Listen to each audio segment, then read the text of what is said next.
The sun cast long shadows across the green fields of Fort Belvoir, Virginia. A warm June breeze carried the scent of diesel fuel and hot metal across the parade grounds, where hundreds of spectators had gathered for the World War II Tank Festival.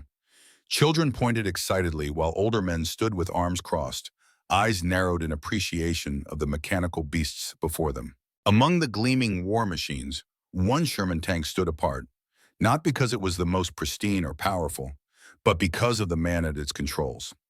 Retired Lieutenant Colonel Michael Iron Mike Reynolds guided the restored M4A3E8 Sherman with the practiced hands of someone who had spent a lifetime in armored warfare. At 68 years old, his weathered face bore the lines of a man who had seen combat across multiple generations of American tanks, from the jungles of Vietnam to the deserts of Iraq. The Sherman's engine roared as Mike maneuvered it through a demonstration of mobility and power. Suddenly, a sharp metallic crack echoed across the field, followed by billowing smoke from the engine compartment. Lesser men might have panicked, but Mike's expression remained unchanged. His hands moved with deliberate precision over the controls, guiding the troubled machine to a safe position away from spectators. When the tank finally came to rest, the crowd erupted in applause. Mike emerged from the commander's hatch, his olive drab coveralls stained with grease, a faded tanker's helmet tucked under his arm. He raised a hand in acknowledgement, his voice carrying across the field through the portable microphone clipped to his collar. Even after 80 years, these machines are still as temperamental as the day they rolled off the assembly line. He patted the tank's hull affectionately, but that's why we love them. The crowd laughed, but among them, a 12-year-old boy watched with particular intensity. Jason Reynolds had his grandfather's sharp blue eyes and stubborn jawline. As the crowd dispersed for intermission, he made his way to the Sherman where Mike was conferring with his restoration team. "Is she going to be okay, Grandpa?" Jason asked, reaching out to touch the hot metal of the tank's hull. Mike looked down at his grandson, seeing in him the same fascination with mechanical things that had shaped his own life. "She's a survivor, Jason. Just like the men who fought in her, a little engine trouble isn't going to stop this old girl." As the mechanics began their work, Mike guided Jason away from the tank, finding a quiet spot under the shade of an oak tree. The boy had been spending the summer with him, helping restore vintage military vehicles in Mike's private tank museum in Northern Virginia. "Grandpa," Jason began, his young face serious, "why do you spend so much time with these old tanks? They're just machines, right?" Mike was silent for a long moment, his eyes distant. For weeks, Jason had been helping him prepare for this festival, learning about the Sherman systems, its history, even how to drive smaller vehicles. But Mike had never fully explained his deep connection to these machines of war. "They're more than machines, Jason," Mike finally said. "They're time machines. They connect us to the past, to the men who fought and died in them, and sometimes to the people we loved." Mike reached into his wallet and removed a worn, sepia-toned photograph. It showed a young soldier in tanker's gear standing proudly beside a Sherman tank. The resemblance to Mike was unmistakable. "This was your great-grandfather, Lieutenant William Reynolds, my father." Jason studied the photograph with newfound reverence. "You never talk about him." "No," Mike admitted quietly, "I don't." "What happened to him?" Jason asked, though something in his expression suggested he already suspected the answer. Mike's weathered fingers traced the outline of the tank in the photograph. "He died in this tank, or one just like it. December 1944, during the Battle of the Bulge. I was only a year old. I never knew him." Jason's eyes widened. "You never told me that." "Some stories are hard to tell, Jason, even after all these years." Mike carefully returned the photograph to his wallet. "That's why these tanks matter so much to me. They're not just metal and engines, they're a connection to him." The boy sat quietly, processing this revelation about his family history. "Is that why you became a tank commander too?" Mike nodded. "I suppose it was. I grew up with stories about him, about the Sherman tanks. I wanted to understand what his life was like, what he died for." A documentary filmmaker who had been recording the festival approached them. Rachel Chen was producing a series on American military vehicles, and Mike had been consulting on the Sherman segment. She'd been filming their conversation from a respectful distance. "I'm sorry to interrupt," Rachel said, "but I couldn't help overhearing. Lieutenant Colonel Reynolds, that personal connection to the Sherman, it's exactly what our documentary needs." Mike looked uncomfortable. He had always been a technical consultant, focusing on the mechanical aspects of the tanks, never the personal cost. "The Sherman is one of the most produced tanks in history, but we've been missing the human element," Rachel continued. Would you consider sharing your father's story as part of our film? Before Mike could refuse, Jason spoke up. You should do it, Grandpa. You're always saying history needs to be remembered. Mike looked from his grandson to the Sherman in the distance, where mechanics were still working on the engine. After a lifetime of keeping his father's story private, the idea of sharing it felt both terrifying and somehow right. The Sherman wasn't the tank the Army wanted, Mike said finally, but it was the tank they needed. Maybe that's a story worth telling.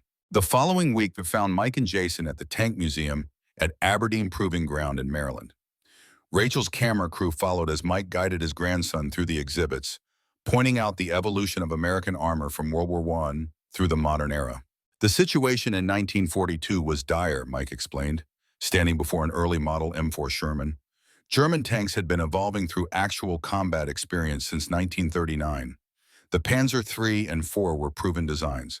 America was playing catch-up and playing it fast. He ran his hand along the Sherman's hull, feeling the distinctive cast armor beneath his fingers. The Army had been developing the M3 Lee tank, but its design was already obsolete. The main gun was mounted in the hull rather than in a fully rotating turret. It was a stopgap at best. Jason studied the tanks around them, particularly the massive German Tiger tank on display nearby. The German tanks looked bigger and stronger. They were, Mike acknowledged. The Tiger had armor that was 100 mm thick in places. Early Shermans only had about 50 mm, and the Tiger's 80 mm gun could penetrate a Sherman from over a mile away. Then why did we use Shermans? Jason asked, genuinely puzzled. Mike smiled. That's the question, isn't it? Why did America stake so much on a tank that was, on paper at least, inferior to its opponents? The answer came not from Mike, but from a voice behind them. Because war isn't fought on paper, young man. They turned to find an elderly man approaching with the help of a walker. Despite his age, he stood remarkably straight, with the unmistakable bearing of a military man. Harold Wilson, the man introduced himself, extending a hand to Mike. I understand you're making a film about my old friend, the Sherman. Mike shook the offered hand with reverence. Lieutenant Colonel Michael Reynolds, this is my grandson, Jason. Harold Wilson, Rachel whispered to her cameraman. He's 95 years old and one of the last surviving engineers who worked on the Sherman program. Wilson nodded toward the camera crew. I heard you were filming here today. Thought I might stop by, set the record straight about a few things. Mike gestured to a nearby bench and they all sat down, the camera crew adjusting their equipment to capture the conversation. Mr. Wilson, you were involved in the Sherman's development? Mike asked. Wilson nodded. I was a junior engineer at the Detroit Tank Arsenal in 1941, fresh out of college and eager to help win the war. What was it like, designing a tank that would face the German panzers? Jason asked, his eyes wide with curiosity. Wilson's face grew serious. We weren't naive, son. We knew exactly what our tanks would be up against. We had intelligence reports, photographs of captured German equipment. Then you knew the Sherman would be outmatched, Mike said. Outmatched in some ways, yes. Wilson reached into his jacket and removed a small leather notebook, its pages yellow with age. But we had different priorities, different constraints. He opened the notebook, revealing technical drawings and handwritten notes. This was my design journal from those days. See here, we called it the compromise amongst ourselves. Mike examined the notebook with reverence. You knew its limitations from the beginning. Of course we did, Wilson said with unexpected force. We weren't fools. We were engineers. We understood the trade-offs we were making. The old engineer turned to a page showing comparative armor thickness between the Sherman and known German tanks. Heavier armor means a heavier tank. Heavier tanks need bigger engines, consume more fuel, put more strain on bridges and roads, are harder to transport overseas. He flipped to another page. We could have designed a behemoth like the Tiger. But could we have built 50,000 of them in 2 years? Could we have shipped them to Europe in sufficient numbers? Could they have crossed the pontoon bridges our engineers were building across European rivers? Mike nodded in understanding. The Sherman was designed not just as a fighting machine, but as part of a larger logistical system. Precisely, Wilson agreed. War isn't won by having the biggest tank or the most powerful gun. It's won by having good enough equipment in sufficient quantities in the right place at the right time. As they talked, Mike noticed Jason examining another display case. Inside was a collection of personal items from Sherman tank crews, photographs, letters, a battered tanker's helmet. What are you looking at, Jason? Mike asked. Letters, the boy replied, from tank crews to their families. Mike joined his grandson at the display case, reading the excerpts that had been mounted alongside the artifacts. One in particular caught his eye. The Sherman isn't perfect, but she's reliable. When the engine turns over each morning, I silently thank the men back home who built her. She's kept us alive through 3 engagements now. We call her Betty Lou after Sergeant Miller's girl back in Nebraska. Mike fell silent, recognizing something in those words that resonated with his own experience as a tanker decades later. The bond between crew and machine transcended generations. Wilson joined them at the display. I kept every letter I received from the front, the good and the bad, the thank yous and the complaints. We needed to know how our machines performed in real combat conditions. Did you ever feel responsible? Mike asked quietly. For the men who died because of the Sherman's limitations? The old engineer's eyes grew distant. Every day of my life, Colonel. Every single day. But we were fighting a war of industrial capacity. Time was the one resource we couldn't manufacture more of. After their visit to the museum, Mike took Jason and the film crew to his private workshop. Hidden away on his rural Virginia property was a converted barn housing his collection of military vehicles and, more importantly, his archives. My father never came home, Mike explained as he unlocked the heavy door, but his letters did. Inside, beyond the partially restored jeeps and armored cars, was a small office. The walls were covered with maps of European battlefields and technical diagrams of various tanks. In the center sat a weathered wooden desk. Mike unlocked a drawer and carefully removed a bundle of letters tied with faded ribbon. My mother saved everything he sent. Every letter, every official document. After she died, they came to me. He untied the ribbon and selected one letter, gently unfolding the brittle paper. This one was written in September 1944, after they landed in France. Mike cleared his throat and began to read. Dearest Elizabeth, today we received our new Sherman tanks, fresh from the factory, with that new tank smell I wish I could describe to you. The men are excited to have machines of our own after months of training on worn-out vehicles. Our Sherman isn't the monster some of the German tanks are, but she's quick and responsive. The mechanics tell me her engine is the same type used in railroad locomotives, which seems fitting since we're on a one-way track to Berlin. I've been assigned as the tank commander. There are 5 of us crammed inside this metal box. Myself, the gunner, the loader, the driver, and the assistant driver who also operates the bow machine gun. Quarters are tight, but we're already becoming like brothers. I think often of our Michael. Will he remember me if this war drags on? Please show him the model tank I sent. Tell him his daddy commands the real thing, fighting for a world where he won't have to. Mike's voice faltered. He carefully refolded the letter, his hands not entirely steady. He sent me a wooden model of a Sherman, Mike told Jason. I still have it somewhere. It's probably what started my fascination with tanks. Rachel's camera captured the moment in silence, the emotion too raw for questions. There's something else I want to show you, Mike said after composing himself. From another drawer, he removed a large manila envelope containing declassified military documents. It took me years to get these through Freedom of Information Act requests. He spread the papers across the desk. They were technical specifications and meeting minutes from the Ordnance Department, dated 1942 and 1943. These are the records of the T-26 Pershing development program, Mike explained, the tank the Army actually wanted instead of the Sherman. The documents revealed a contentious debate between military leadership. The Pershing had thicker armor and a more powerful 90mm gun, making it much more capable of going toe-to-toe with German Tigers and Panthers. If the Pershing was better, why didn't they build it instead, Jason asked. Politics, logistics, and doctrinal disagreements, Mike replied. General McNair, who oversaw training and doctrine, believed that tanks shouldn't fight other tanks. That was supposed to be the goal of tank destroyers. He wanted tanks to be fast, to exploit breakthroughs and attack enemy rear areas. That doesn't make sense, Jason protested. Tanks have to fight other tanks sometimes. You're right, Mike agreed, but military doctrine often lags behind battlefield reality. By the time everyone acknowledged the Sherman was outmatched, thousands had already been produced and shipped overseas.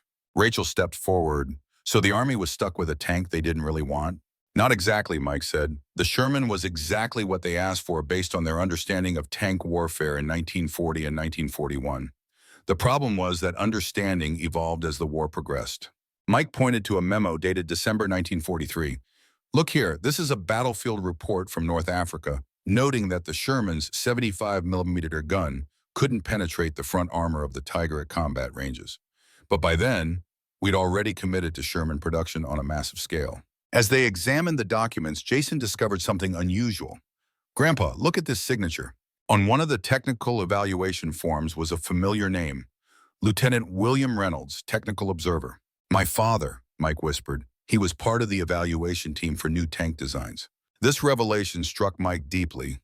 He had known his father died in a Sherman, but not that he had been involved in the development of its potential replacement. He knew, Mike realized, he knew the Sherman's limitations better than most, and yet he still went into battle commanding one. Wilson, who had been examining the documents with interest, nodded solemnly. "Many of us knew, Colonel, but knowing and having alternatives are different things. War doesn't wait for perfect solutions." The next day, Mike arranged a special demonstration. At his private facility, he had a fully operational Sherman tank, the same E8 EZ8 model that had malfunctioned at the festival, now repaired. Alongside it stood his pride and joy, an M1 Abrams, the tank he had commanded during Operation Desert Storm. "The Sherman and the Abrams represent the bookends of my family's history with American armor," Mike explained to the camera. "3 generations of tankers, from my father in World War II, to my service in Iraq and Afghanistan, to Jason here, who already shows the mechanical aptitude that runs in our blood." Mike helped Jason climb onto the Sherman, explaining the various external features. This late model E8 Sherman was a significant improvement over the earlier versions my father would have commanded initially. Better suspension, wider tracks for better ground pressure distribution, and most importantly, a more powerful 76mm gun with better armor penetration. "Could it beat a Tiger with this gun?" Jason asked. "From the front? Still not easily," Mike admitted. But the E8 could penetrate a Tiger's side armor at combat ranges. And by 1944, American tankers had learned to fight smarter, using mobility and teamwork rather than going head-to-head with heavier German tanks. They climbed inside, and Mike guided Jason through the cramped interior. 5 men worked in this space, often for days at a time. In the summer, temperatures could reach 120 degrees in here. In winter, it was freezing cold except right next to the engine. Jason settled into the commander's position, peering through the vision blocks. "The visibility is terrible. Now you understand why so many Sherman commanders fought with their heads out of the hatch, despite the danger from snipers and shrapnel," Mike said. "In battle, situational awareness could mean the difference between life and death." After exploring the Sherman, they moved to the Abrams. The contrast was striking. Where the Sherman was all rivets and cast metal, the Abrams was sleek composite armor and sophisticated electronics. "This is what American industrial and engineering capability produced 50 years after the Sherman," Mike said proudly. "The most survivable tank on the battlefield. In Desert Storm, not a single Abrams crew member was killed by enemy tank fire." As Jason explored the modern tank's interior, Mike reflected on the evolution of American armor. The Sherman's legacy isn't just about its service in World War II. Its successes and failures shaped American tank design philosophy for generations. Later that evening, back at Mike's home, the film crew set up for an interview in his study. The walls were lined with military history books and framed photographs chronicling Mike's 30-year Army career. Most prominent was a large photograph of his tank crew from Desert Storm, standing proudly in front of their Abrams. "Colonel Reynolds," Rachel began, "you've spent your life with tanks, first as a commander and now as a historian and collector. What drives that passion?" Mike considered the question carefully.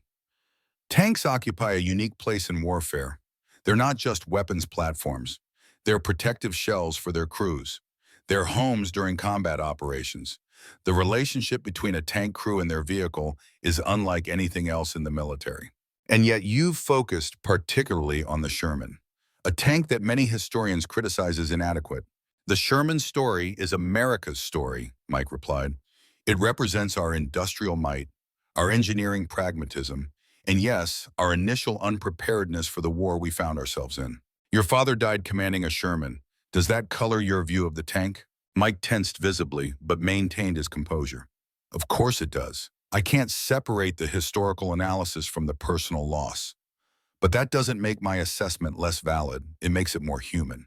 Rachel nodded thoughtfully. "Let's talk about the Sherman's development. You mentioned it wasn't the tank the Army wanted." "The Sherman was developed under enormous time pressure," Mike explained. Germany had been building tanks since the 1930s, refining their designs through actual combat. America was starting virtually from scratch in 1940. Mike picked up a model of an earlier American tank. We began with the M3 Lee, which was obsolete before it entered service. Its main gun was mounted in the hull with limited traverse, but it was something we could produce quickly while developing a proper design. He set down the M3 and picked up a Sherman model. The M4 Sherman addressed many of the Lee's shortcomings. It had a fully rotating turret with a 75mm gun, was relatively reliable mechanically, and could be manufactured by companies that had never built tanks before, like Locomotive Works and car factories. But it wasn't comparable to the German tanks it faced? On paper, no, Mike acknowledged. The original Sherman, with its 75mm gun, struggled to penetrate the frontal armor of later German tanks like the Panther and Tiger. Its own armor was vulnerable to German guns at long ranges, and its high profile and gasoline engine made it vulnerable to catastrophic fires when hit, earning it nicknames like Ronson, after the cigarette lighter. So why continue with it? Mike's expression grew intense. Because war isn't fought with ideal weapons. It's fought with the weapons you have. By the time the Sherman's limitations became fully apparent, America had created an enormous production and supply chain centered around it. Thousands were being built monthly. Spare parts, ammunition, training programs, shipping procedures, bridge weight classifications all were standardized around the Sherman. He stood and walked to a large map of Europe on his wall. Replacing it would have meant disrupting that entire system at a critical point in the war. The question became, is it better to have many adequate tanks or fewer excellent ones? As the interview continued into the evening, Jason sat quietly in the corner, absorbing his grandfather's words. The boy had never seen this side of Mike before, the passionate historian and veteran, not just the doting grandfather who taught him to fish and fix engines. After the crew had packed up for the day, Jason found Mike in his workshop, meticulously cleaning a Sherman component. "Grandpa, can I ask you something?" Jason ventured. Mike looked up from his work. "Of course. You know so much about what was wrong with the Sherman. If you could go back in time and change its design, what would you do differently?" Mike set down his tools, appreciating the thoughtfulness of the question. "That's not as simple as it sounds. Every design change has cascading effects." He pulled a stool over for Jason. "Thicker armor means more weight. More weight means a more powerful engine. A more powerful engine means more fuel consumption and more strain on the transmission. Suddenly, your tank is too heavy for existing bridges and transport ships." "So you wouldn't change anything?" Jason asked, surprised. "I didn't say that," Mike smiled. Given the constraints they were working under, the Sherman's designers made reasonable choices. But with hindsight, I'd have prioritized two things: a more powerful gun sooner and better ammunition storage. Mike picked up a technical diagram. Many Sherman crews died not from the initial impact of enemy shells, but from the secondary explosions when their ammunition ignited. Later in the war, they developed wet storage systems that surrounded ammunition with water jackets to reduce this risk. That should have been standard from the beginning. Jason nodded thoughtfully. "Do you think your dad knew about those problems?" "Based on the documents we found today, almost certainly," Mike said quietly. "That's the burden of command in wartime. Sometimes you have to lead men into battle knowing your equipment isn't the best it could be." The next morning, Mike received an unexpected call. An old Army friend who worked at the National Archives had found something that might interest him: a collection of recently declassified documents about the Ordnance Department's tank testing program. Mike, Jason, and the film crew made the trip to Washington, D.C., where they were led to a research room containing boxes of technical reports, photographs, and test results. These were classified until recently because they contained detailed analyses of American armor vulnerabilities, the archivist explained. Even decades after the war, some of this information was considered sensitive. Mike carefully examined the documents, finding comparison tests between captured German tanks and the Sherman. The results were sobering. In one controlled test, a Panther 75mm gun had penetrated a Sherman's frontal armor from over 2,000 yards away. The Sherman 75mm gun couldn't penetrate the Panther's front armor at any tested range. "They knew," Mike said softly. The Ordnance Department had hard data showing the Sherman was outmatched, even before most of them shipped to Europe. But as he dug deeper, Mike found something unexpected: transcripts from a meeting where General Patton had defended the Sherman. The Sherman has one critical advantage that outweighs its deficiencies, Patton was quoted as saying. We can put 5 Shermans against one Panther. While 4 of them maneuver to the flank, the Panther will have to turn its attention away from at least 3 of them. Mike looked up from the transcript. Patton understood the reality of the situation. America's advantage wasn't in building the perfect tank. It was in building overwhelming numbers of good enough tanks. As they continued their research, Jason discovered a folder containing after-action reports from the Battle of the Bulge, December 1944. With a growing sense of anticipation and dread, Mike began searching for mentions of his father's unit, the 33rd Armored Regiment of the 3rd Armored Division. Finally, he found it, a casualty report listing Lieutenant William Reynolds among those killed in action on December 22, 1944, near the town of Manhay, Belgium. The report was frustratingly brief. Tank Commander KIA when vehicle struck by enemy fire and ammunition exploded. Mike sat back, feeling the weight of those clinical words describing his father's final moments. Are you okay, Grandpa? Jason asked, noticing Mike's distress. Yes, Mike said, though his voice betrayed him. It's just, all these years, I've known he died in his tank, but seeing it documented like this makes it more real somehow. As they were preparing to leave, the archivist approached with one last folder. I almost forgot.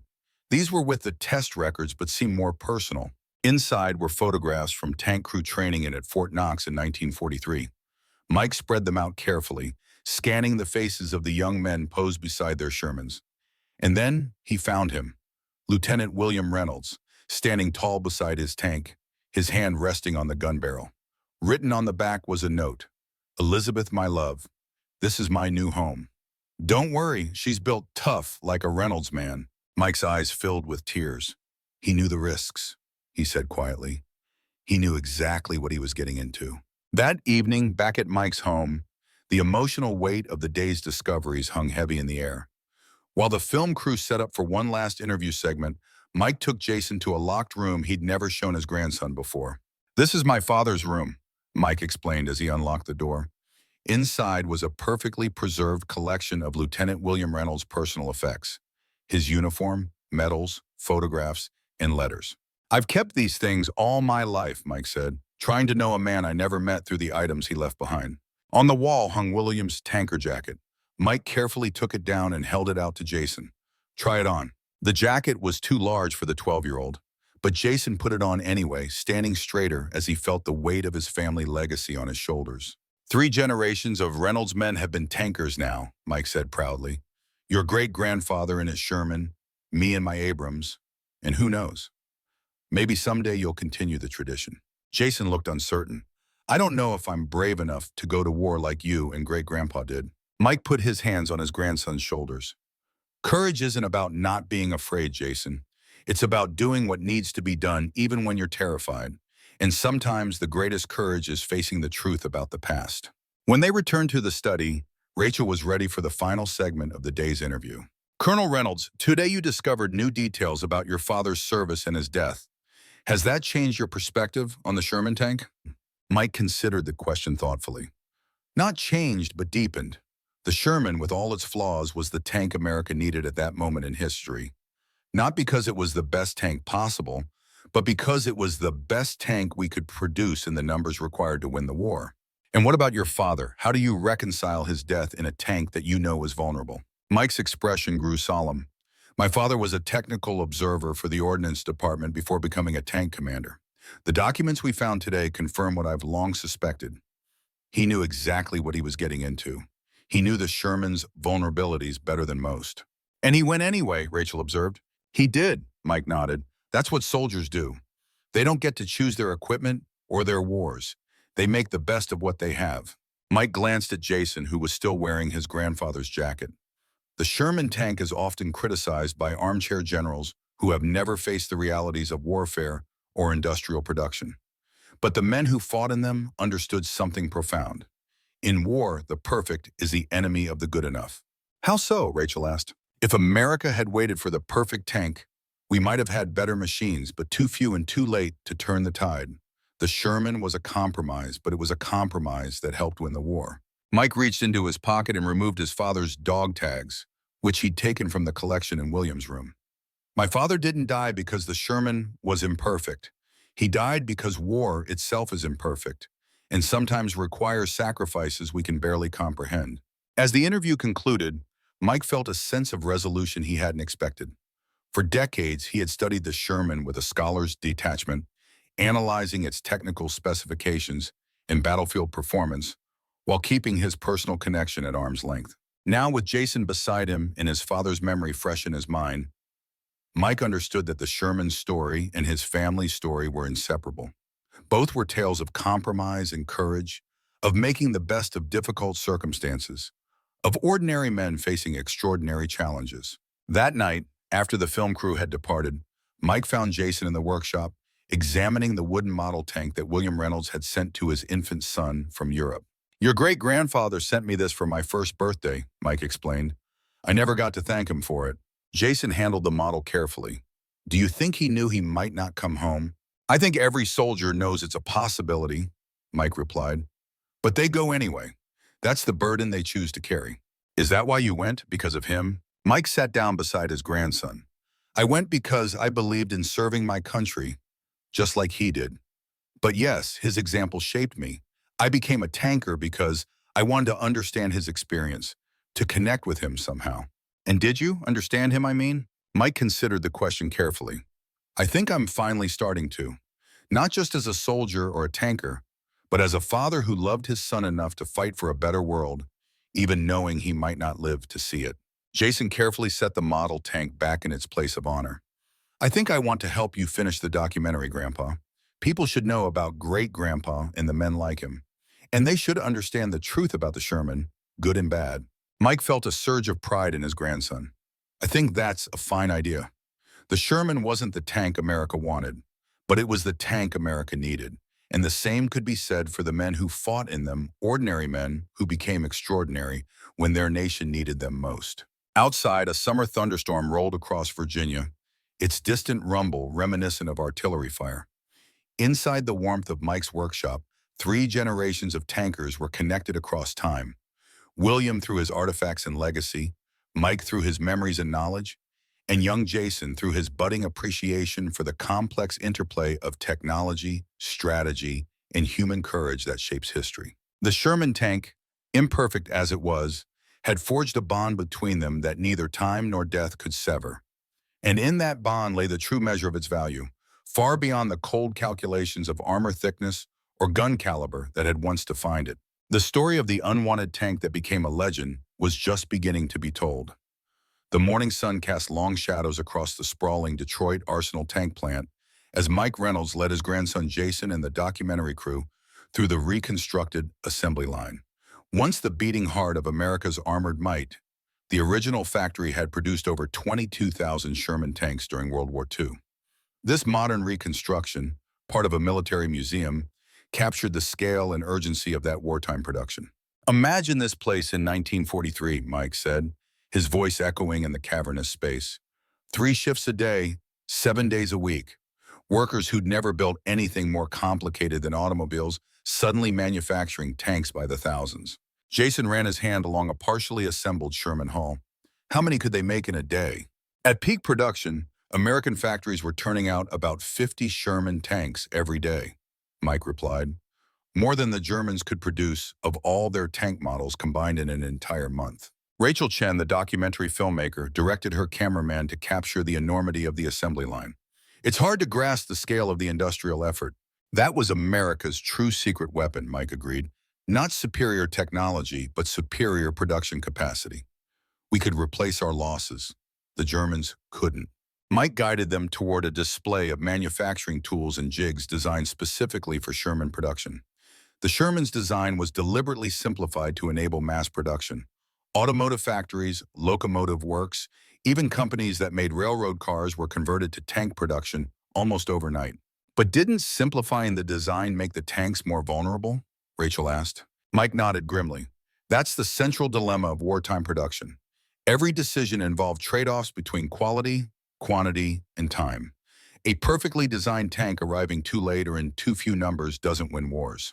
As they continued their tour, they approached a section displaying the evolution of Sherman variants. Mike pointed to a cutaway model showing the interior layout. This is where design compromises became matters of life and death, he said quietly. I want to show you something. Mike led Jason to a fully restored Sherman tank positioned at the end of the mock assembly line. This one had been sectioned, with part of the hull cut away to reveal the cramped interior. Mike helped his grandson climb inside. Careful of the edges, he cautioned, as Jason settled into the commander's position. Mike took the gunner's seat beside him, while Rachel's cameraman filmed from outside. This is a mid-production M4A3, Mike explained, similar to the one my father commanded early in his deployment. Jason looked around at the cramped metal compartment. It's even smaller than I thought. 5 men worked in this space, Mike said. Commander, gunner, loader, driver, and assistant driver. In combat, they might live in here for days at a time. He pointed to various features around them. Notice the vertical sides of the hull, the high profile. Both made the Sherman an easier target. And look here. He indicated the ammunition storage bins located throughout the fighting compartment. In early Shermans, 75mm shells were stored in these dry bins all around the crew. If an enemy round penetrated the armor, the ammunition could explode, Jason finished, understanding dawning on his young face. Yes, Mike said solemnly. Sherman crews called it brewing up. German tankers had an even more ominous name for it. They called Shermans Tommy Cookers or Ronsons after the cigarette lighter advertisements. Lights first time, every time. Jason's eyes widened. Is that how great-grandpa died? Mike nodded slowly. According to the combat reports we found, yes. A German tank, probably a Panther, hit their Sherman. The round penetrated and ignited the ammunition. The boy sat quietly, absorbing this harsh reality. Mike watched his grandson's face, wondering if he'd gone too far in sharing the brutal truth of armored warfare. But Jason needed to understand that the gleaming machines they admired came with a terrible human cost. The Sherman wasn't all vulnerabilities, Mike continued, breaking the somber silence. It had significant strengths.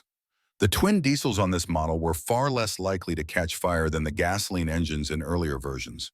It was mechanically reliable, fast for its weight class, and the standardized parts meant damaged tanks could often be repaired quickly using components from other knocked-out Shermans. As they climbed out of the tank, a museum docent approached them. The elderly man wore a baseball cap embroidered with 3rd Armored Division and campaign ribbons from the European theater. Couldn't help overhearing, the man said. You folks making a documentary about the Sherman? Mike extended his hand. Lieutenant Colonel Michael Reynolds, retired. This is my grandson, Jason, and our documentary team. My father served in the 33rd Armored Regiment, 3rd Armored Division, died at the Battle of the Bulge. The old veteran's eyes lit with recognition. Thomas Gardner, Master Sergeant, retired. I was with the 32nd during the push into Germany. He shook Mike's hand firmly. Your father's outfit was right alongside us for much of the campaign. Rachel immediately recognized the documentary potential.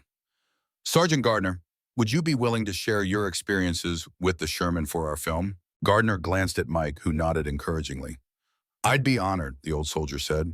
Though I should warn you, my memory at 101 years isn't what it used to be. They found a quiet corner of the museum where Gardner could sit comfortably. Despite his advanced age, his recollections of combat remained crystal clear. We called our Sherman Death Trap, Gardner began with a wry smile. Not out of fear, mind you, but as a kind of defiant joke. Tankers are a superstitious lot. Name your tank something terrifying, and maybe death will be scared to come looking for you. Mike chuckled, remembering similar traditions from his own service. What was it like facing German tanks? Rachel asked. Gardner's smile faded. Terrifying, especially in the early days. We'd been told our 75mm gun could handle anything the Germans had. First time we encountered a Panther, we hit it square in the front plate from less than 600 yards. The round just bounced off. Then it returned fire. He paused, the memory still vivid even after 8 decades. Lost 2 tanks in that engagement. After that, we learned to fight smarter. Flank attacks, ambushes, using terrain for cover. And we had numbers on our side. The Germans might have had better tanks, but they never had enough of them. Did you ever feel the Army had sent you into combat with inadequate equipment? Rachel asked. Gardner considered the question carefully. Every soldier since the beginning of time has complained about his equipment, but we understood the realities. America wasn't ready for this war. We had to work with what could be produced quickly and in large numbers. He leaned forward, his voice dropping slightly. Here's something they don't tell you in the history books. We modified our Shermans ourselves, added sandbags and spare track links as improvised armor, welded on extra steel plates when we could find them. The Army officially disapproved, said it overloaded the suspension, but commanders in the field looked the other way. You adapted, Mike observed. That's what Americans do, Gardner said with pride. We faced a problem and found solutions. One of the best was developed right here in this arsenal. Mike's interest peaked. The wet stowage system? Gardner nodded approvingly. You know your Sherman history, Colonel. In 1944, they finally redesigned the ammunition storage, moving it to the floor of the turret and surrounding it with water jackets. If the tank was hit, the water would help prevent the rounds from cooking off immediately, giving the crew a better chance to escape. The W designation, Jason said, recalling his grandfather's lessons. Like the M4A3. Smart kid, Gardner said, smiling at Jason. That change alone saved hundreds of lives. But it came too late for many crews. The conversation paused as Gardner's eyes drifted to a display case nearby.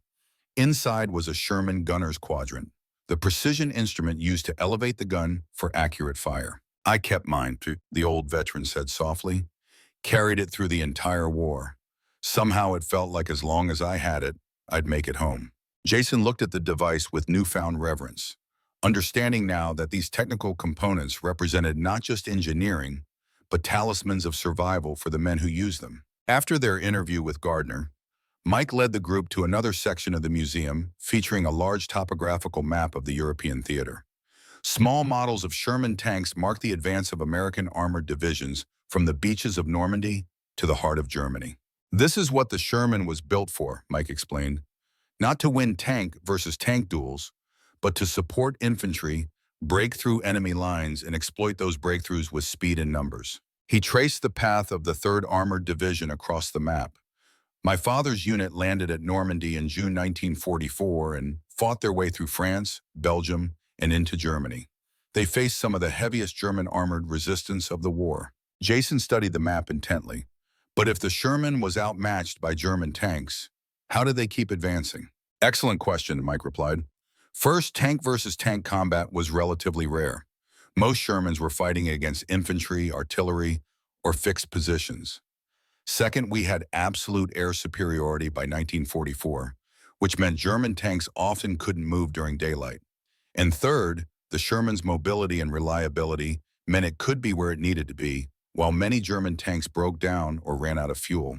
Rachel pointed to a section of the map near the German border. What happened in this region? The advance seems to stall here. That's where the Germans launched their last major offensive in December 1944. The Battle of the Bulge, Mike explained. They caught Allied forces by surprise during bad weather that grounded our aircraft. My father was killed during the initial German push. Later that day, they relocated to Mike's workshop, where he had assembled a comprehensive archive of Sherman tank documentation. Rachel's crew set up lighting while Mike searched through his files. I've been collecting these materials for decades, he explained, spreading photographs across his work table. Combat reports, technical bulletins, modifications, after-action reviews. The story of the Sherman is the story of continuous evolution and adaptation. He selected several photos showing Sherman tanks with various field modifications.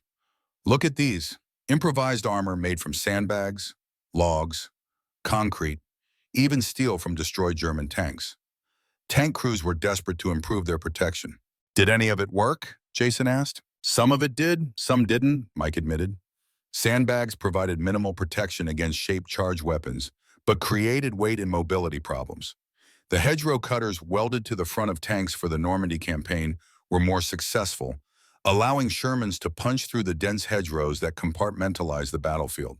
Rachel examined a technical drawing showing a Sherman equipped with a dozer blade. The Sherman seems to have been adapted for all kinds of roles beyond just fighting. That was one of its greatest strengths, Mike agreed. The basic chassis was modified into tank destroyers, artillery platforms, flamethrowers, mine clearers, bridge carriers, recovery vehicles. There was even a Sherman with a giant rotating drum of chain flails to detonate mines. He smiled at Jason. They called that one the Crab. As they continued to examine the documents, Mike pulled out a large manila envelope. I found these in the National Archives last year. There are reports from the Armored Fighting Vehicle Board comparing the combat performance of the M4 Sherman with captured German Panther and Tiger tanks. The reports painted a sobering picture. In controlled tests, the Sherman's 75mm gun could penetrate a Panther's front armor only at point-blank range, while the Panther's 75mm gun could penetrate the Sherman frontally at over 2,000 yards. The situation was even worse against the Tiger, with its 88mm gun and thicker armor. The Army knew exactly what our tanks were up against, Mike said. These tests were conducted in early 1944, and copies of the reports were distributed to armored units in Europe. My father would have seen this information. If they knew the Sherman was outmatched, why didn't they rush the Pershing into production? Rachel asked. A complex question, Mike replied. Partly industrial inertia, partly doctrinal disagreement about the role of tanks, partly logistical concerns about introducing a new, heavier tank into the supply chain. But there's another document I want you to see. From a locked drawer, Mike withdrew a worn leather journal. This belonged to my father. My mother gave it to me when I graduated from West Point. It's his personal diary from the war. He handled the book with reverence, turning to a page marked with a faded ribbon. This entry is from October 19 after they'd been in combat for several months. Mike began to read. Lost Baker Company's 3rd platoon today. Hit by Panthers near Schmidt. 4 tanks gone in less than 3 minutes. These boys deserve better armor than we're giving them. Wrote another letter to Colonel Davis at Ordnance. The new 76mm helps, but we need the 90mm gun they have been testing back home. Morale remains high despite everything, though some of the replacements look younger every month. Stevens says we should paint New York Central Railroad on our tanks since we're just targets on tracks. Dark humor keeps us going. Mike turned the page, continuing. Visited Thompson in the field hospital. Burns over 30% of his body when his tank brewed up. He'll live, but his war is over. Asked me to write to his mother, which I did without mentioning his injuries. What could I say? That her son was sent into combat in a tank that any German 75 or 88 can penetrate at normal battle ranges? Instead, I wrote about his courage, his leadership, how his men respect him. All true, but not the whole truth. None of us tell the whole truth in these letters home. Mike closed the journal gently. My father was caught between his duty as an officer and his concern for his men. He knew the Sherman's limitations better than most, having worked as a technical observer with the Ordnance Department. But he also understood the strategic realities facing the Allied armies. Jason had been listening intently. Did great-grandpa try to get better tanks for his men? He did, Mike replied. There are copies of his official requests in the archives. He was particularly vocal about the need for the 76mm gun, which had better armor penetration than the original 75mm, and later for the 90mm gun that would eventually be mounted on the Pershing. Mike selected another document from his files. This is a memo from General Patton to the Armored Force Board, dated August 1944. Patton writes, I do not believe we should adopt the heavy tank. The Sherman, particularly with the 76mm gun, has proven itself adequate for our needs and has the advantage of mobility and mechanical reliability that the heavier designs cannot match. Patton defended the Sherman, Rachel asked, surprised. Patton understood armored warfare differently than some other generals, Mike explained. He valued speed and operational mobility over raw firepower or protection. The ability to maneuver, to be in the right place at the right time, was more important to him than winning individual tank duels. The following morning, the documentary team met at Mike's private tank collection facility. Here, among his restored military vehicles, was a Sherman tank identical to the model his father had commanded, and beside it stood Mike's pride, the M1 Abrams he had commanded during Operation Desert Storm. Today, I want to demonstrate the practical differences between these tanks, Mike announced. He had arranged for a small crew of volunteer veterans to operate both vehicles. We'll conduct a series of mobility and crew drills to illustrate how tank design affects combat performance. The demonstration began with both tanks maneuvering through an obstacle course. The Sherman, despite being nearly 80 years old, performed admirably, its Continental radial engine roaring as it navigated between concrete barriers and across a shallow water obstacle. Notice the suspension systems, Mike pointed out to Jason and the film crew. The Sherman uses a vertical volute spring suspension, which was adequate but not outstanding for cross-country travel. It had a top speed of about 30 miles per hour on roads, respectable for its day. When the Abrams took its turn, the contrast was dramatic. Despite weighing nearly twice as much as the Sherman, the modern tank moved with surprising grace and speed, its gas turbine engine emitting a distinctive whine as it accelerated rapidly between obstacles.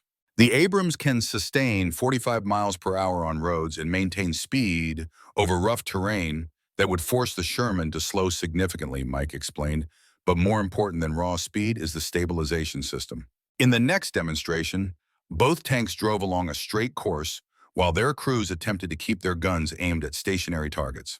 The Sherman had no gun stabilization in its early models, Mike narrated. Later versions received rudimentary vertical stabilization, but crews still typically stopped to fire accurately. The Abrams, by contrast, has a fully stabilized fire control system that allows it to hit targets while moving at full speed, even over rough terrain. The crew drills revealed even more significant differences. The Sherman crew took nearly 30 seconds to bail out of their tank during an emergency evacuation drill, hindered by the small hatches and cramped interior.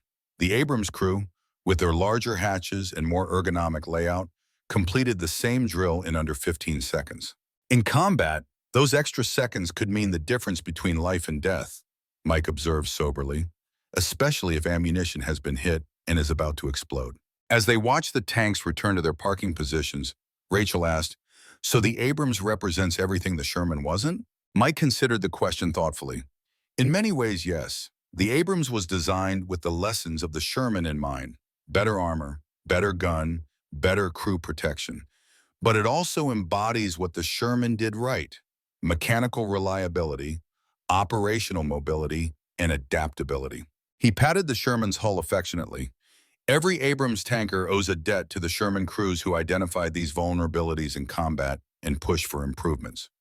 Military technology advances most rapidly during wartime, but those advances come at a terrible cost in lives.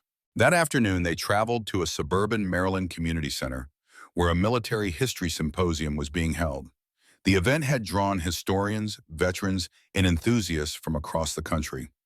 Mike had been invited to participate in a panel discussion on World War II armor, and Rachel's crew had received permission to film. The panel included Mike, two military historians, and an author who had recently published a controversial book titled Death Traps: America's Flawed Tanks in World War II. The moderator introduced each panelist, saving the author, Dr. James Harwood, for last. And finally, Dr. James Harwood, whose new book argues that the Sherman tank was fundamentally inadequate for the European theater and that the delayed introduction of the Pershing tank cost thousands of American lives unnecessarily. Mike tensed slightly as Harwood was introduced. He had read the book and found its arguments simplistic and ahistorical, but he had promised Rachel to maintain professionalism during the panel. After initial pleasantries, the moderator directed the first question to Harwood. "Dr. Harwood, your book makes the case that the Sherman tank was, and I quote, criminally inadequate for combat against German armor. Could you elaborate on that view?" Harwood, a man in his 40s with no military experience but a PhD in history, leaned forward eagerly. "The evidence is overwhelming. The Sherman was under-armored, undergunned, and prone to catastrophic fires when hit. German tanks could destroy Shermans from distances well beyond the effective range of the Sherman's main gun. Yet the Army persisted with the Sherman design even when better alternatives were available. This represents a failure of leadership that cost thousands of American lives." The moderator turned to Mike. "Colonel Reynolds, you commanded tanks in combat and have studied the Sherman extensively. Your response?" Mike measured his words carefully, aware of the cameras. Dr. Harwood's analysis suffers from a common problem in armchair military history. It evaluates the Sherman solely on its technical specifications compared to German tanks, without considering the broader operational, logistical, and industrial context of the war. He leaned forward, intensity in his voice. "The Sherman was designed to be mass-produced, easily transported overseas, reliable in the field, and adaptable to multiple roles. It succeeded brilliantly on all those counts. Was it the equal of a Tiger tank in a head-to-head fight? Of course not. It wasn't designed to be," Harwood interrupted. "But that's precisely the problem. Our tankers were forced to fight German tanks with inadequate equipment. Tank versus tank combat represented a small percentage of the Sherman's operational use," Mike countered. "Most were engaged in infantry support, exploitation, and pursuit operations where their mobility and reliability were more important than armor thickness or gun caliber. The debate grew increasingly heated as Harwood cited casualty statistics for tank crews, while Mike emphasized the strategic context of the European campaign and the realities of American industrial capacity in the early 1940s. The Sherman's true comparison isn't to the Tiger, Mike argued, but to what America could realistically produce and deploy in sufficient numbers by 1904 war. The Pershing was promising but unproven in combat, heavier, less reliable mechanically, and would have required significant retooling of production lines at a critical phase of the war. Harwood dismissed this with a wave of his hand. Excuses for poor planning and inadequate foresight. Germany developed the Panther in response to the Soviet T-34 in less than a year, and it was rushed into production with catastrophic mechanical problems as a result, Mike retorted. Nearly half the Panthers deployed at Kursk broke down without enemy action. Is that what you would have preferred for our tankers? Tanks that couldn't even reach the battlefield? As the debate continued, Jason watched his grandfather with growing concern. The normally composed Mike was becoming increasingly agitated, his responses more personal. When Harwood dismissed the Sherman as a death trap on tracks, Mike's face flushed with barely contained anger. My father died commanding a Sherman at the Battle of the Bulge, Mike said, his voice tight. He knew its limitations better than anyone in this room. He'd served as a technical observer with the Ordnance Department before deploying to Europe. But he also understood what you clearly don't. That war is fought with the equipment you have, not the equipment you wish you had. The moderator, sensing the conversation had become too personal, attempted to steer the discussion back to technical aspects of tank development. But the damage was done. Mike had revealed his personal connection to the Sherman in a public forum, something he had rarely done throughout his professional career. After the panel concluded, Mike quickly exited the stage, avoiding further conversation with Harwood. Jason followed his grandfather to a quiet corner of the venue. Are you okay, Grandpa? The boy asked, genuine concern in his voice. Mike took a deep breath, composing himself. I'm sorry about that, Jason. I shouldn't have let him get under my skin. You don't need to apologize, Jason said. He was wrong about the Sherman. Mike smiled faintly at his grandson's loyalty. Not entirely wrong. The Sherman did have serious vulnerabilities. Men died because of those vulnerabilities, including my father. But judging historical decisions without understanding their context is bad history and dishonors the men who fought with the equipment they were given. Rachel approached cautiously, having witnessed the tense exchange. We captured the panel discussion, Colonel, but if you'd prefer we not use that footage. Mike shook his head. No, use it. The Sherman story isn't simple. It includes both brilliant successes and tragic failures. The documentary should reflect that complexity. As they left the venue, a middle-aged man approached them in the parking lot. He introduced himself as Robert Thompson. Colonel Reynolds, he said, extending his hand, I wanted to thank you for defending the Sherman. My father was a Sherman driver with 2nd Armored Division. He always spoke highly of the tank, said its reliability saved his life more than once. Thank you for sharing that, Mike replied, shaking the man's hand. Too often we focus on the tanks that were lost rather than the thousands that carried their crews successfully through the war. Thompson hesitated, then added, My father did mention one thing, though. He said the Sherman had one critical improvement that came too late for many crews. Something about how the ammunition was stored. Mike nodded grimly. The wet stowage system. In early Shermans, ammunition was stored in dry bins around the fighting compartment. If the tank was penetrated, those rounds could ignite catastrophically. Later models moved the ammunition to the floor and surrounded it with water jackets to reduce the risk of immediate detonation, giving crews more time to escape. That's it, Thompson said. Dad said they retrofitted his company's tanks with that system in late 1944, and it saved a platoon when they were hit during the Rhineland campaign. After Thompson departed, Mike stood quietly in the parking lot, lost in thought. Jason waited patiently beside him, sensing his grandfather needed a moment. What are you thinking about, Grandpa? He finally asked. I'm thinking about the men who identified these vulnerabilities and pushed for improvements, Mike replied. Engineers, mechanics, officers writing reports from the front lines. They knew the Sherman wasn't perfect, but rather than simply criticizing, they worked to make it better. He placed a hand on Jason's shoulder. That's an important lesson, Jason. It's easy to point out problems. It's harder to solve them, especially in the middle of a war. Back at Mike's home that evening, the documentary team reviewed their footage while Mike retreated to his study. The confrontation with Harwood had unsettled him more than he cared to admit.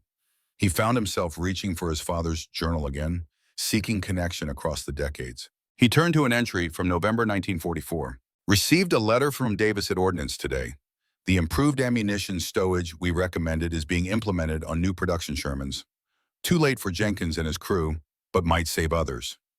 Sometimes I think about all the recommendations sitting on desks back home, improvements that could save lives here at the front. But I understand the realities of production. Change one component, and the entire assembly line must adjust. In wartime, that's a luxury we rarely have. Still, it's hard to write condolence letters knowing we've identified fixes that haven't yet been implemented. Mike closed the journal, reflecting on his father's measured perspective. William Reynolds had been critical of the Sherman's vulnerabilities, but understood the complex realities of wartime production. He had worked within the system to push for improvements rather than simply condemning the tank's limitations. A knock at the study door interrupted his thoughts. Jason entered, carrying a small wooden box. "Rachel asked me to give you this," the boy said, placing the box on Mike's desk. "A museum curator dropped it off. Said it might be useful for your documentary." Mike opened the box curiously. Inside was a small brass device, tarnished with age. He recognized it immediately. A Sherman gunner's quadrant, the precision instrument used to elevate the gun for accurate fire. Attached was a handwritten note. This belonged to Lieutenant William Reynolds, 33rd Armored Regiment, found among effects returned to depot after his death. Thought his son might want it. Thomas Gardner, MSG, Operateur. Mike carefully lifted the quadrant, holding a tool his father had used in combat. The brass was worn smooth in places from frequent handling, connecting Mike physically to his father's experience in a way the letters and photographs never had. "What is it?" Jason asked. "It's a gunner's quadrant," Mike explained, his voice thick with emotion. The gunner used it to set precise elevation on the main gun, especially for indirect fire missions when the Sherman was used like artillery. He turned the device over, revealing initials scratched into the metal.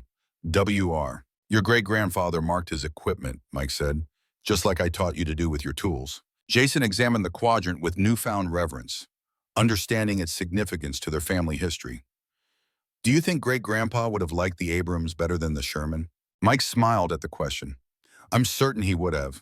Every tanker wants the best protection, the best gun, the best optics, but I think he would also recognize that the Abrams exist because of the hard lessons learned with the Sherman." He placed the quadrant carefully back in its box. The Sherman story isn't just about its vulnerabilities or the men who died in them. It's also about how those experiences shaped every American tank that followed. The Pershing, the Patton, the Abrams, all incorporated lessons paid for in blood by Sherman crews. Later that night, after Jason had gone to bed, Mike sat alone in his workshop, the gunner's quadrant before him. Tomorrow they would continue filming, exploring the improvements made to the Sherman throughout the war and its eventual replacement by more capable designs. But tonight, Mike Reynolds, son of a Sherman commander, father of an engineer, grandfather to a boy just beginning to understand his family's legacy, sat quietly with this tangible connection to the past. In this small brass instrument, precisely machined for war, he found something he had sought for decades. A direct link to the father he had never known, but had followed into battle a generation later. The Sherman tank had been simultaneously a death trap and a war winner, a compromise born of desperate necessity. In its story, Mike saw the larger American story of the war. Unpreparedness transformed through industrial might and human adaptability into eventual victory, but at a cost measured in lives rather than dollars. That was the story he needed to tell, not just for the documentary, but for Jason and for all who would come after.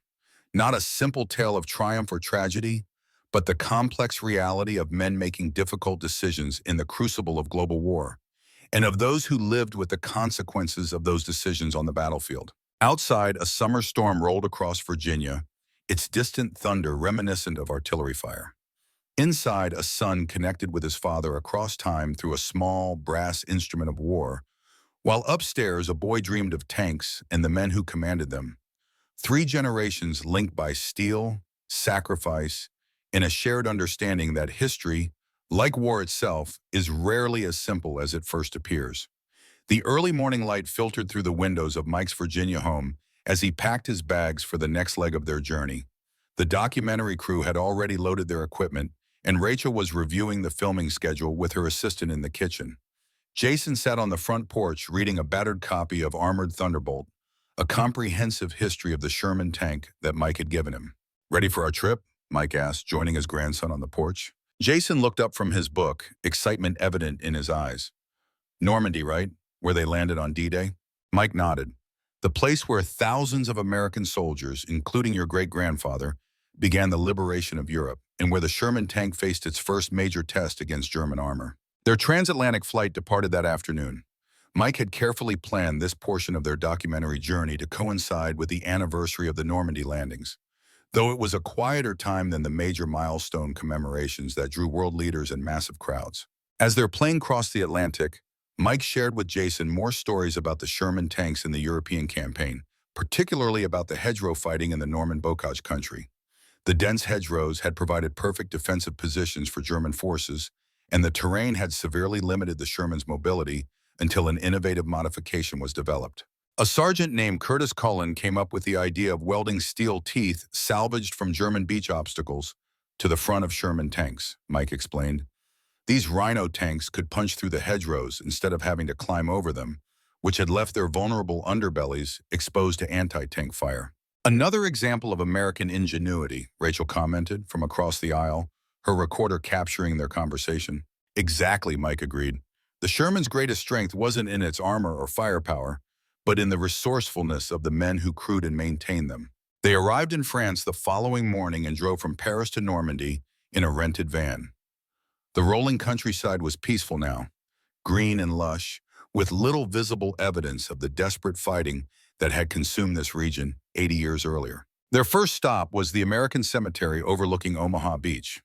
Row upon row of white marble crosses and stars of David stretched across the manicured lawn, each representing an American life lost in the campaign to liberate Europe.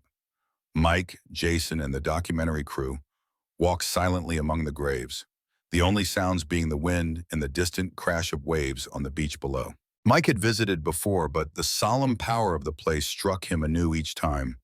He watched Jason's face as the boy took in the vast expanse of graves, seeing the abstract concept of wartime sacrifice made concrete and overwhelming in its scale. "There are over 9,000 Americans buried here," Mike said quietly. "Many of them were tankers." They continued to the cemetery's memorial, where maps and narratives detailed the D-Day landings and subsequent battles. Mike explained to Jason how the Sherman tanks had been crucial to the breakout from the beaches, despite initial losses to German defensive positions. As they were about to leave, an elderly Frenchman approached them. He walked with the assistance of a cane, but carried himself with dignity. He had overheard them speaking English and noticed Mike's veteran's cap. "Excuse me," he said in accented but clear English. "You are American veterans?" "I am," Mike replied, extending his hand. "Lieutenant Colonel Michael Reynolds, retired. This is my grandson Jason and our documentary team." The man shook Mike's hand firmly. "Jean Dupont, I was a boy of 14 when your countrymen liberated my village. I have never forgotten." Rachel immediately recognized the documentary potential and asked if Dupont would be willing to share his memories on camera.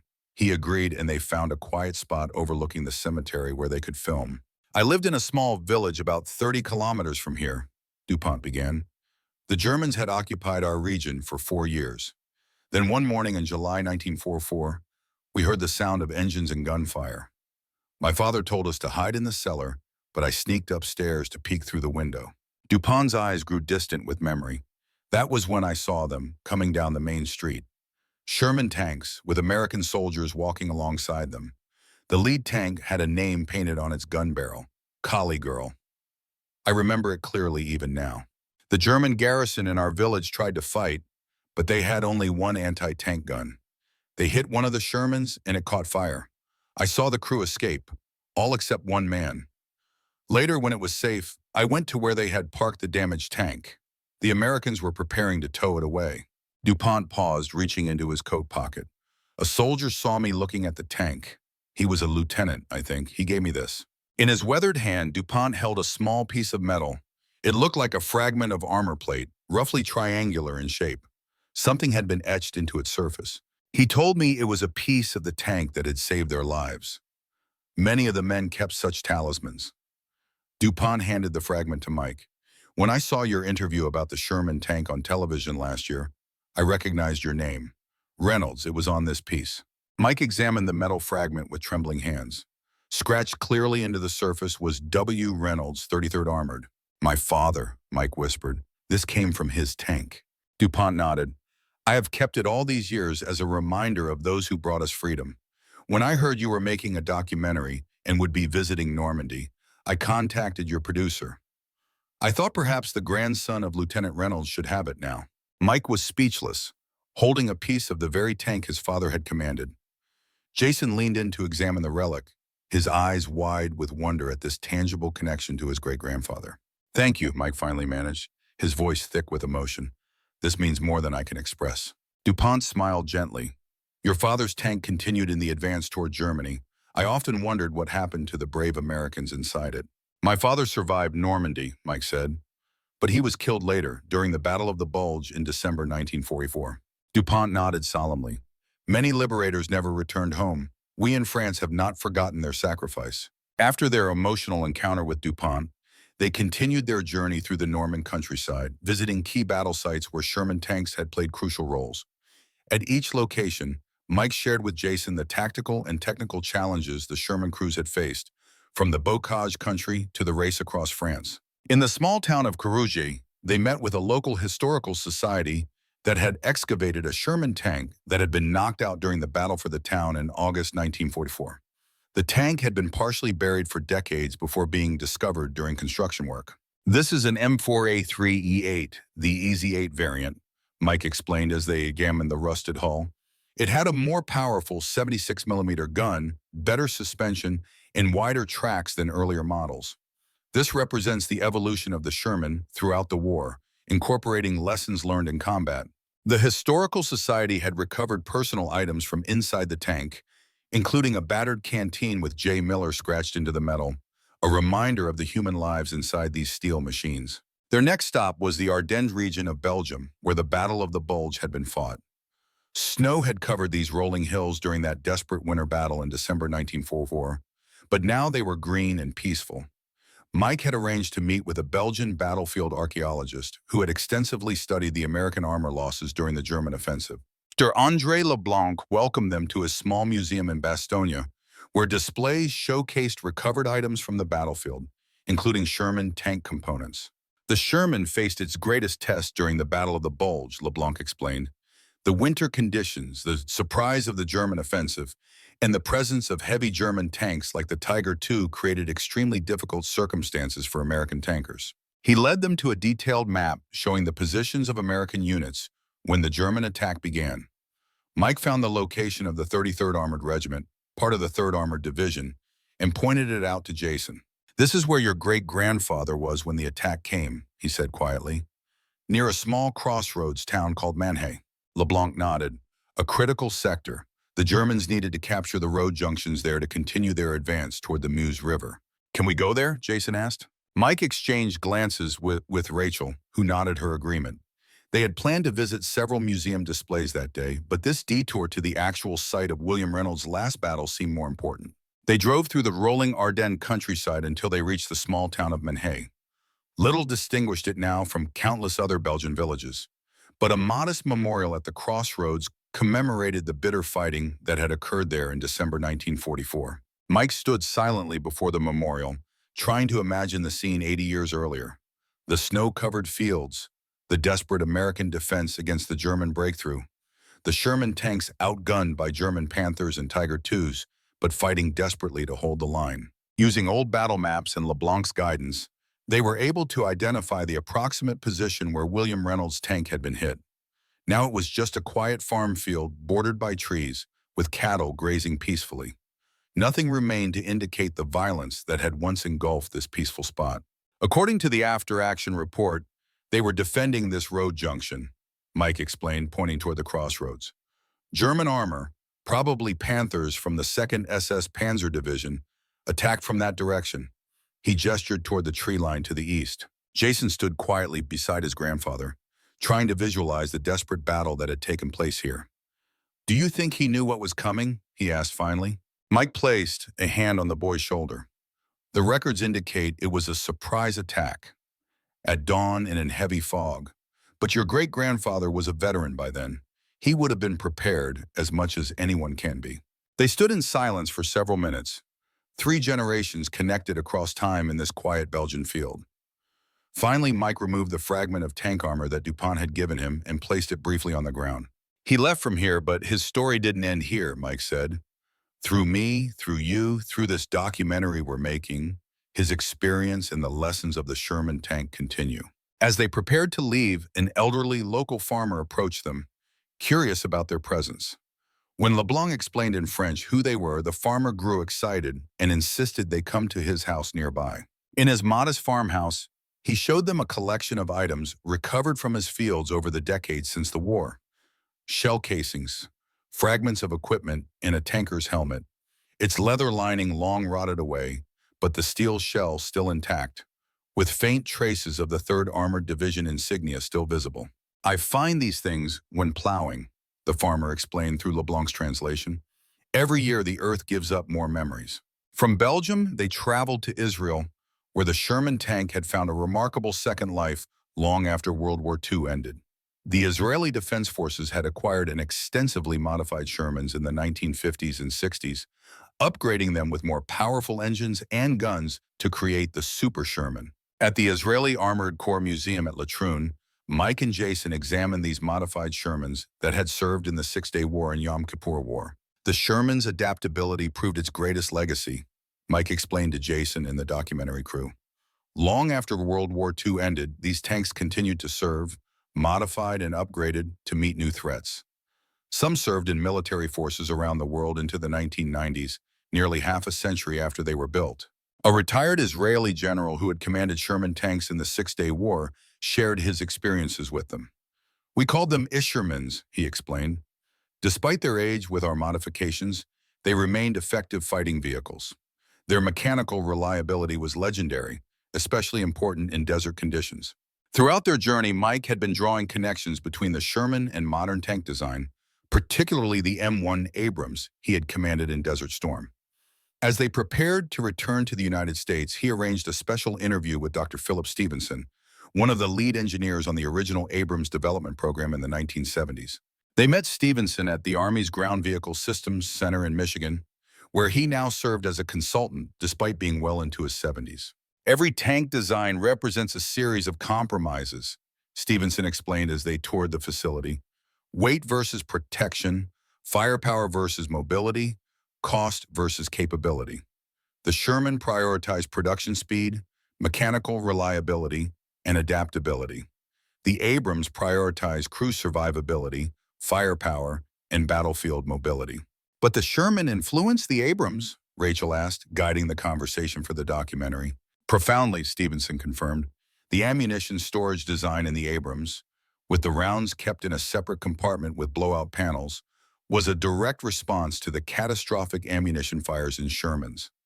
The emphasis on mechanical reliability came from the Sherman experience. Even the multi-fuel capability of early Abrams designs reflected lessons about fuel supply limitations experienced by Sherman units. He turned to Mike. When we were developing the Abrams, we studied combat reports from World War II, Korea, and Vietnam. The Sherman's strengths and weaknesses informed many of our design decisions. Jason, who had been examining technical diagrams of the Abrams, looked up. So the Abrams is what the Sherman wanted to be? Stevenson smiled at the boy's insight. In many ways, yes.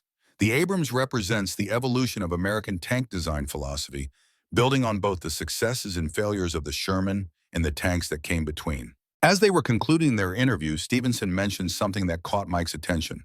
You know, one of the most valuable resources during the Abrams development was a collection of field modification reports from Sherman units.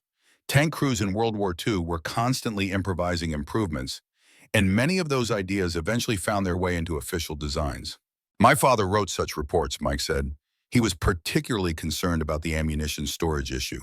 Stevenson nodded. Then your father's observations may well have contributed to saving lives in modern tanks.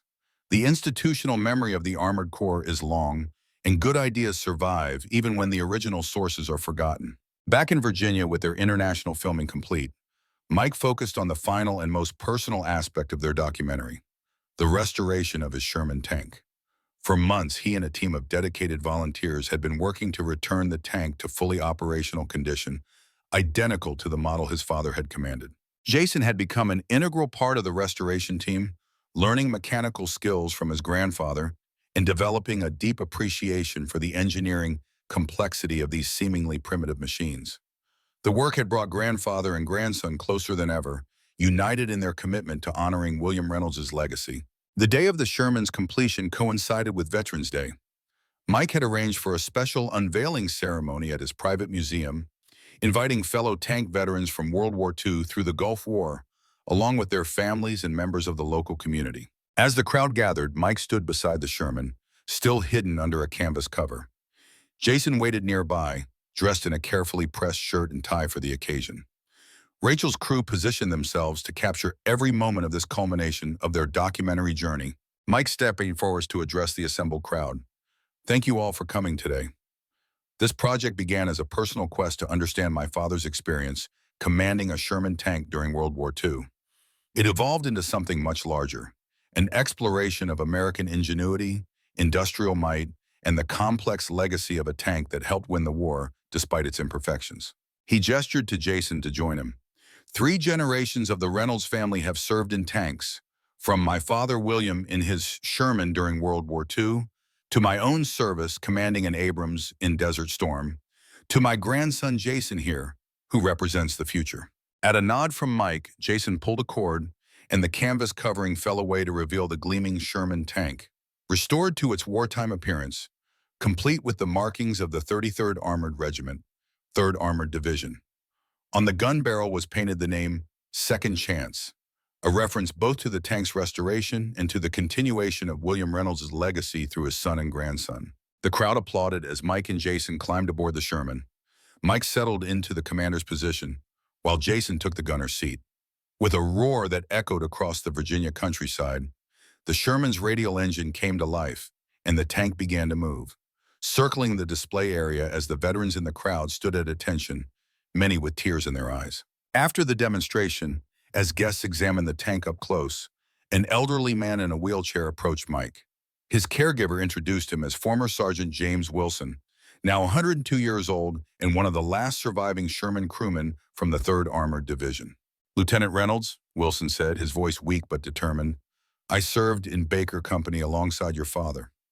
His tank was often right beside mine during the push through France. Mike knelt beside the Tyrian, hardly daring to believe he was meeting someone who had actually known his father. You knew him, William Reynolds? Wilson nodded. A good officer, cared about his men, never asked us to take risks he wouldn't take himself. The old veteran's rheumy eyes focused on the Sherman.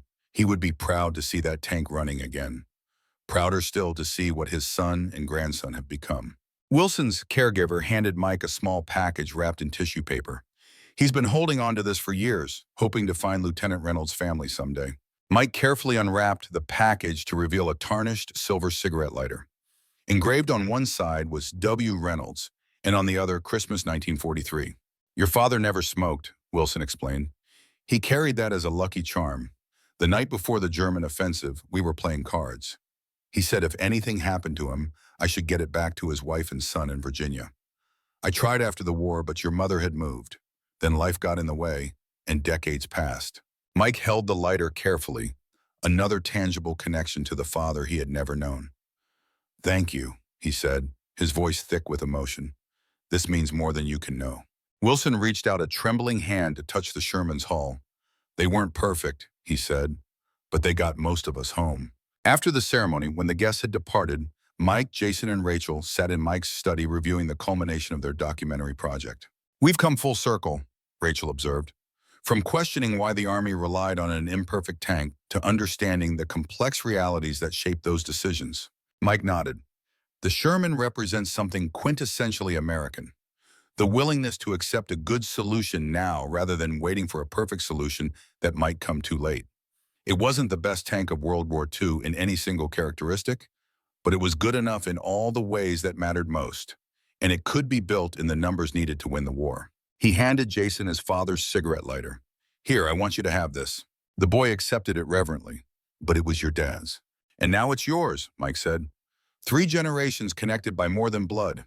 connected by an understanding of sacrifice, duty, and the complex legacy of the machines that have shaped our nation's history. Rachel turned off her recorder, sensing that this moment between grandfather and grandson was too personal for the documentary. As she prepared to leave, Mike walked her to the door. "Thank you for pushing me to tell this story," he said.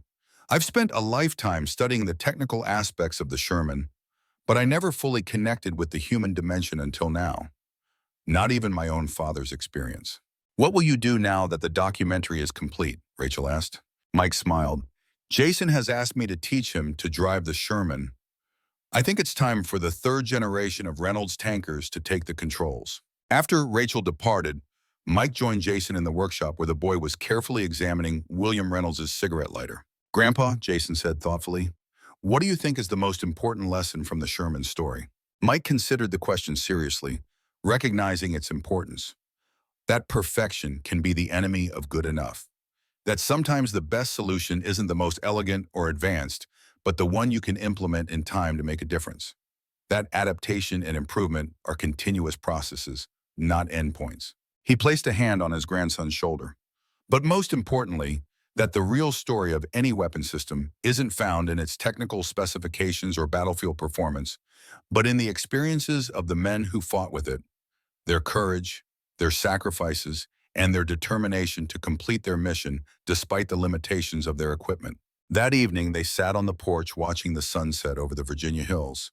The Sherman tank stood silhouetted against the orange sky, its profile unmistakable after 80 years. "Do you think they'll ever build a perfect tank?" Jason asked. Mike chuckled.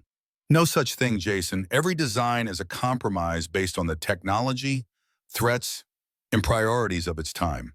The Sherman was the tank America needed in 1942. The Abrams was the tank America needed in 91. Whatever comes next will be different again, responding to new threats and incorporating new technologies. But they'll still learn from the Sherman?" "Always," Mike assured him. "Its legacy lives on in every American tank that followed. Not just in the technical lessons, but in the philosophy of continuous improvement, adaptability, and the recognition that war is fought with the equipment you have, not the equipment you wish you had." Jason nodded thoughtfully. Just like great-grandpa knew the Sherman wasn't perfect, but did his best with it anyway. "Exactly," Mike said proudly. "That's the real legacy of the Sherman tank, and of the men like your great-grandfather who fought in them. Not just winning the war, but showing us how to face imperfect situations with courage, resourcefulness, and determination." As darkness fell, they walked together toward the house, leaving the Sherman standing watch under the stars. Its journey from assembly line to battlefield to restoration now complete. Its story preserved not just in the documentary they had created, but in the understanding passed from grandfather to grandson about the complex interplay of technology, strategy, and human courage that had shaped 3 generations of their family. The Sherman hadn't been the tank America wanted in 1942, but it had been the tank America needed to win the war. And in its imperfections and compromises lay lessons that had shaped American armor for generations. Lessons that would continue as long as men studied the art and science of mechanized warfare. A legacy of steel and sacrifice, preserved in memory, in history, and in the hearts of those who understood that sometimes the most perfect solution is simply the one that works when you need it most.